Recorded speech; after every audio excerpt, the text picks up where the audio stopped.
Chercher l'argent, c'est dur. Chercher l'argent, c'est dur.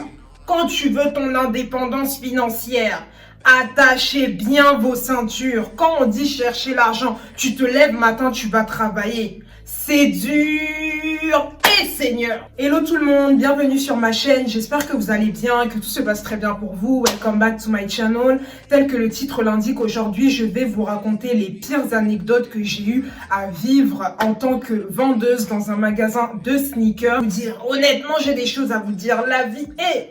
J'ai mal à la tête. J'ai mal à la tête. Donc, si cette vidéo vous plaira, n'hésitez surtout pas à le manifester en commentaire, en like, en abonnement. Il est temps que le peuple s'agrandisse. Il est temps que l'on crée une nation, que la chaîne aussi connaisse une émergence, une évolution. On a besoin d'abonnements, s'il vous plaît. Abonnez-vous. Donc les gars, maintenant l'histoire c'est quoi? C'est que moi, tel que vous le saviez, je suis vraiment une très grande passionnée du monde de l'entrepreneuriat, de la relation avec les clients, des créations, etc. Voilà, j'aime bien le monde de l'entreprise. Ce qui fait que en tant qu'étudiante, vu que je pense que vous le compreniez aussi et que vous êtes aussi au même stade que moi, c'est-à-dire que à un certain âge, on ne veut plus forcément dépendre des parents. On a envie aussi de laisser le portefeuille des parents tranquille. Donc je me suis dit, il n'y a aucun problème. Mais maintenant, les gars, je vais vous détailler, vous expliquer chaque client un par un avec qui j'ai eu affaire. Alors les gars, déjà, on va directement parler français. La première situation que je n'ai pas compris et qui est ultra louche, c'était un soir comme ça, on faisait la fermeture du magasin, ce qui fait que voilà, on a fait notre petit ménage, fermeture de caisse, etc. Et on a commencé à baisser les stores. Vous savez, les stores en fer qu'on baisse pour fermer le magasin. On baisse le store comme ça, il reste quoi? Le store est à la limite, à même pas... Si c'est, allez, 20-30 cm comme ça, il y a une dame, elle force pour rentrer en dessous. Moi, je vous dis, j'ai jamais vu ça de ma vie. Je n'ai jamais vu ça. Et ma collègue, du coup, elle dit, oui, mais Anna, est-ce que tu peux parler de dire à la cliente de sortir? Déjà, la cliente, elle était bizarre. Tu sentais que la cliente avait bu quelque chose et tout. Et moi, je ne parle pas, je ne dis rien du tout. Et si elle sort un couteau ici ou bien un revolver et qu'elle commence à tirer partout, on fait comment? Je vois la cliente, elle commence à renifler. Je dis bien renifler. Ça me fait bizarre d'en parler comme ça et de voir à quel point la santé mentale est grave. La cliente commençait à renifler les paires. Non! Hell no! Chaque paire du magasin a reniflé les chaussettes parce que c'est vraiment un courir qui est extrêmement petit. Elle a commencé par le rayon homme en terminant par le rayon bébé. Donc elle a fait homme, enfant, bébé. Qu'elle touche les chaussettes, c'est pas bon. Qu'elle renifle les casquettes, c'est pas bon. Les produits d'entretien. Et non, franchement, c'est... Je suis dépassée. Ensuite, le deuxième fait, ça c'est un fait que je déteste. C'est un fait que je déteste. Client qui rentre en magasin, il essaye les articles, mais au final, tu n'achètes rien. Il faut savoir que dans le courir où moi je travaillais, la réserve, il faut monter escalier. Moi déjà, je suis quelqu'un, je n'aime pas le sport. À faire de courir ou bien oui, mais fais un peu de squat, un peu de pompe et tout, j'aime pas ça. Clairement, j'aime pas. C'est que quand tu vas me demander une paire, je serai obligée de monter les escaliers. Et en plus, nous, les escaliers de chez nous, c'est pas 2-3 petits escaliers, c'est vraiment des escaliers, vraiment. Donc, en gros, piste rouge, ici, c'est piste noire. Et ce qui m'énerve, c'est que dans le magasin, il y avait une dame comme ça. Elle venait tout le temps à deux comme ça. Elle commande des paires. Toi, en tant que vendeur, ça te fait plaisir parce que tu sais que tu vas vendre et tout, ça va augmenter ton IV. Pour celles et ceux qui ne savent pas, l'IV, en gros, c'est un pourcentage de vente que tu dois avoir, prouver en gros à la société que tu vends bien, etc. Et nous, notre IV de magasin, normalement, on devait faire aller au moins minimum 2, 3 et tout. Enfin, c'est des pourcentages. Ce qui fait que toi, t'es là, t'es contente. Ah, elle va prendre un peu les paires là-bas et tout. Et puis moi aussi, je suis là. Vous voulez quoi comme paire? Oh, je veux celle-là. Elle m'a demandé au moins 8 à 15 paires. Faites déjà le calcul de mes allers-retours que j'ai eu à faire au niveau des escaliers pour qu'au final, tu me dis que tu veux pas acheter. Seigneur. Pourquoi vous faites les choses comme ça? Franchement, les gens comme ça, pourquoi vous faites des choses comme ça? Est-ce que acheter, c'est forcé? Tu n'as pas d'argent, tu rentres dans le magasin, tu regardes, tu fais tes petits calculs et puis tu sors tranquillement. Oh non, non, non! Arrêtez. Ensuite, il y a les bagarreurs. Et ça m'énerve même. Tu leur dis, oui, désolé, monsieur, il n'y a pas ce que vous voulez malheureusement au magasin. Oui, mais je vais appeler, contacter le responsable. Mais moi. Mais toi qui, papa? Mais toi qui? On t'a bien dit, il n'y a pas l'article qui est présent, mais tu vas voir le gars. Il insiste comme ça. Ouais, mais je vais contacter le responsable. Et puis, il est là, il fait des grands gestes. Chorégraphie, moi je suis africaine. Pour des trucs comme ça, la façon avec les mains, danser, ça on sait faire. Clairement, ça on sait faire. C'est pas toi qui vas venir me faire des grands gestes. Donc moi je me lève le matin. En plus, moi vous me connaissez, je suis quelqu'un, je suis chaude quand je vois des choses comme ça. Mon cœur est en... Oh.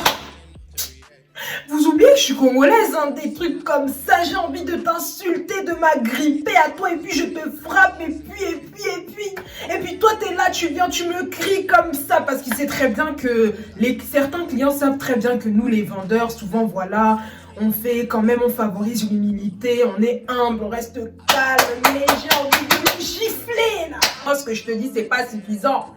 Ce que je te dis, c'est pas suffisant et pour moi, je trouve que c'est vraiment un manque de respect parce que tu fais quand même partie du personnel et en aucun cas, tu peux t'opposer à ce qu'une personne issue du personnel te dit. Si on te dit qu'il n'y a pas d'article, il n'y a pas d'article. Si tu veux te bagarrer, il faut t'inscrire. Il y a beaucoup de clubs de lutte qui t'attendent. Mais en tout cas, si c'est pour se battre dans le magasin, déjà le magasin, il est petit. Il y a peu d'articles. Si tu te bats ici, tu casses tout ici. Nous-mêmes, on va vendre quoi? On va nous chasser, on n'aura plus rien. Donc, pardon, faut se calmer. Ensuite, vous avez le client super impoli. Franchement, il y avait un client comme ça, c'était un tonton ivoirien. Il me demandait, ouais, est-ce que je peux avoir un t-shirt blanc Nike et tout? Je lui dis, oui, monsieur, il y en a, mais vous savez, c'était vraiment un tonton baraqué, genre un tonton musclé et tout costaud. Mais lui, il voulait vraiment une taille XXL. Sauf que malheureusement, il n'y avait pas de XXL, il y avait vraiment tout le contraire. En gros, XS et S, excusez-moi, mais malheureusement, on n'a pas votre taille. Il m'a même pas laissé finir la phrase foutaise. À quel moment tu dis à un vendeur foutaise? En plus, il mettait bien son doigt comme ça. Toi, tu penses que je n'ai... Ton doigt là que tu as mis comme ça, tu penses que je ne vois pas ça? Moi, je comprenais pas. Franchement, quand il m'a dit ça, je me suis dit, Anna, est-ce que tu rigoles ou est-ce que tu rigoles pas? Parce que si tu rigoles, on se connaît les tontons africains, il allait me gifler correctement même. Il allait me gifler correctement même. Je me suis tue, je l'ai regardé seulement comme ça. Le gars, il était ultra fâché. Il est sorti du magasin. Mais à cet instant-là, en fait, je me dis, mais au final, en tant que vendeuse, on est archi pas en sécurité. On est archi pas en sécurité. Les gars, c'est pas fini. Là, ce n'est que le début. Il y avait une tantine aussi, une tantine africaine. Franchement, non, il y a des gens vraiment, vous exagérez. Il y a des gens vraiment, vous exagérez. Dans notre courir, malheureusement, il n'y a pas de cabine d'essayage. Ce qui fait que la tantine et sa fille, elles sont venues, elles ont demandé des t-shirts et tout, je leur ai donné. Elles ont payé. Du coup, moi, je voulais ranger dans le sac. Je vois la tantine, elle commence à se gratter un peu partout et tout. Je lui dis, mais madame et tout, ça va? Enfin, sur un ton où, voilà, je m'inquiétais un peu et tout. Je me dis, mais est-ce que vous allez bien? Elle dit, non, non. Mon enfant va se changer au fin fond du magasin. Mon enfant va se changer au fin fond du magasin. Je fais yes sous ma scie. J'étais en caisse. Je me suis dit, on va me voir dans les caméras de surveillance. Et il y a un client qui est nu, qui trimballe au fin fond du magasin. Je me suis dit, non, Seigneur, on va me virer d'ici. On va me chasser d'ici. Je suis fichu, je suis foutu. Et le pire dans tout ça, c'est que je lui ai dit non, malheureusement, il est préférable que vous rentrez avec l'article chez vous. Dans tous les cas, vous avez le ticket de caisse, vous avez un délai de 30 jours, ce qui fait que d'ici 30 jours, si ça ne va pas, vous pouvez revenir, soit on vous rembourse, soit vous faites un échange et puis on se laisse tranquille. Non, mon enfant va se changer dans le magasin. Allez, ma fille, elle prend son enfant, elle part au fond du magasin et puis elle se change. Et puis là, je vois le soutien-gorge, elle se change et tout à l'aise. La vie est dure. Franchement, la vie là, elle est dure jusqu'en... Ensuite, vous avez aussi le type de client. Ils retournent tout dans le magasin. Tu vas les voir chercher tout comme des archéologues. Mais au final, vous ne prenez rien. Pourquoi vous faites des choses comme ça? Pourquoi vous faites des choses comme ça? Surtout ceux qui prennent les vêtements et qui mettent ça par terre. Est-ce que chez vous, est-ce que nous, même si vous voyez quelqu'un qui rentre chez vous dans votre maison, une personne s'introduit au sein de votre logement, elle ouvre le placard, elle sort tous les habits, elle met tout par terre, elle laisse tout par terre. Est-ce que chez vous, ça va vous plaire? Est-ce que chez vous, ça va vous plaire? Plier tout de A à Z, vérifier les antivols. Mais si nos doigts ne sont pas musclés, c'est qu'on ne travaille pas. Si nos doigts ne sont pas musclés, c'est qu'on ne travaille pas. De toute façon, tu vas te piquer, tu peux même pas faire des faux ongles, les antivols, ça te perce, c'est tout. T'es là comme si c'est l'autre aux mains d'argent et puis arrêtez. Clairement, arrêtez. Les couples qui se mettent à l'aise dans le magasin, je vais même pas faire de dessin, vous savez très bien de quoi je parle. Les couples qui se mettent à l'aise dans le magasin, est-ce qu'on fait des choses comme ça? Déjà, moi, je comprends pas. Quand tu es censé te poser avec ta compagne ou bien ton compagnon, mais choisis le cadre. Choisis le cadre. Donc, vous allez vous prendre en charge dans un magasin de sneakers. Est-ce que c'est normal? Même pas. Et vous voulez faire vos bails, allez chez vous, allez à l'hôtel, il y a des Airbnb, allez faire vos exercices ailleurs. Dans le magasin, nous-mêmes déjà, on est fatigués, on a très peu d'articles. Si vous venez vous entretenir, mais en fait, on va où? Et puis tu commences et puis tu finis dans le magasin, ça vous fait du bien et puis vous sortez. Pourquoi vous faites des choses comme ça? Pourquoi vous faites des choses comme ça? Ensuite, prochain type de client aussi que mon cœur n'a pas supporté, c'est ceux qui ont du mal à respecter les règles d'hygiène. Il faut savoir que voilà, dans un magasin de chaussures basiques, on propose toujours aux clients, en tout cas, à courir. Ce qui est sûr, c'est qu'on vous donne normalement toujours une chaussette pour accepter une paire. Maintenant, il faut savoir que voilà, il y a certains jours où malheureusement, on est en rupture de stock au niveau des chaussettes. Ce qui fait qu'on ne peut pas vous laisser essayer la paire. C'est une paire d'échantillons. Mais il faut voir les pieds qui voulaient essayer. Clairement, on dit bien aux clients, monsieur, madame, on ne peut pas vous donner une chaussette parce qu'on n'en a pas. Donc pour aujourd'hui, vous ne pourrez pas essayer la chaussure. Vous prenez seulement votre taille. Si ça ne va pas, vous revenez avec. Il y a le ticket de caisse qui est là. Non, mais je vais rentrer le pied. Je vais rentrer le pied. En plus, je m'en souviens un jour, il y avait une tantine comme ça. Ses pieds, Seigneur. Non, la guerre a menti. La guerre a menti. Première guerre mondiale, deuxième guerre mondiale, et puis tous les batailles, ils ont menti. De toute façon, ces pieds ressemblaient à ces guerres-là. Hey! Comment quelqu'un peut se pointer avec des pieds pareils? Tu ne mets même pas de chaussettes. Les gens qui viennent au magasin sans chaussettes et puis vous avez le culot, donc vous transpirez déjà dans vos chaussures et puis vous sortez vos pieds pour acheter une chaussure neuve et puis moi aussi comme une bête je vais vous laisser, mais vous êtes malade.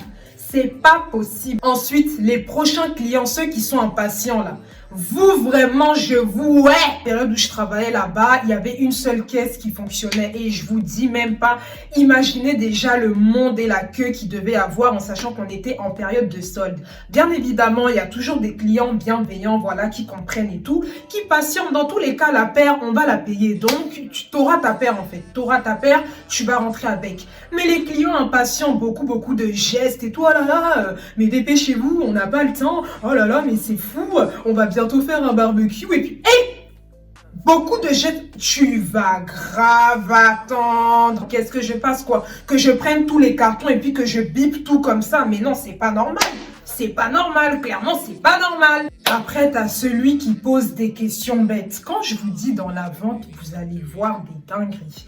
T'as celui qui pose des questions bêtes. Il voit bien que j'ai porté l'uniforme parce que, en fait, nous, on portait des pulls, on va dire, des pulls. C'est comme des hoodies sans capuche et tout, avec notre collier et le petit talkie-walkie, là, le talkie-walkie, justement, pour pouvoir appeler ou faire les commandes de paire. Et il vient devant moi, il me dit, excusez-moi, mais en plus, c'était un noir, c'est ça même, je comprends pas. Il vient vers moi et puis il me dit, mais vous travaillez ici? Dans ma tête, je me suis dit, mais est-ce qu'il fait exprès? En plus, c'était toujours vers la fermeture. Franchement, les personnes souvent les plus reloues, c'est souvent les personnes qui viennent en après-midi. Clairement. Il me dit oui, mais est-ce que vous travaillez ici? Dans ma tête, je me suis dit, mais est-ce que tu fais exprès ou bien tu fais pas exprès? Est-ce que tu es bête ou bien c'est Bête qui avait dit à Bête de ne pas être bête parce qu'il trouvait qu'il était beaucoup trop bête? Pourquoi faire des choses comme ça? Moi, je lui ai dit, monsieur, je pense que ça se voit. Ah non, mais c'était juste un renseignement. Là, c'est vraiment pour les tantines congolaises. En fait, le vilain défaut, c'est que lorsqu'ils voient que voilà, tu as un peu des airs d'une congolaise, ils viennent te voir et ils te disent, ah ma chérie, tu es jolie et tout. Est-ce que tu es zaïroise? Logiquement, je dis oui, je ne vais pas renier mes origines. Et elle commence à me parler en lingala. Tu me demandes des pères en lingala. Pourtant, toi-même, tu sais très bien parler le français. Pourquoi vous faites des choses comme ça? Est-ce que c'est pour se faire remarquer? Est-ce que c'est pour faire qui vantard? Est-ce que bien qu'on dit que voilà et tout, faut pas négliger nos langues, mais en fait, un minimum d'intégration, on est sur une place professionnelle. Ma chérie, quand tu pars au travail, quand tu pars faire voilà ce que tu as à faire au travail, est-ce que tu parles à tes collègues en lingala? Quand ton patron il va te demander quelque chose, est-ce que tu vas lui parler en lingala? Mais maman, quand même, moins intégration quand même. Moins intégration. Tu vas pas me dire, hey, Kende Kolukelanga, hyper boé. En plus, au final, vous achetez même pas. Vous êtes là, je vais porter ça quand je vais descendre de l'aéroport qui vantard et à pamba, se vanter, à pamba, comme ça. Quand on vous embauche, quand vous partez faire entretien de travail, est-ce que entretien d'embauche, est-ce que vous parlez en lingala? Même si votre français, il est bancal, faites au moins l'effort. Clairement, faites au moins l'effort. Et le pire, en fait, c'est qu'elle demande ça, mais en étant tellement à l'aise, comme si j'étais leur fille, en fait. En 2022, il faut savoir faire la différence entre connaissance et professionnalisme.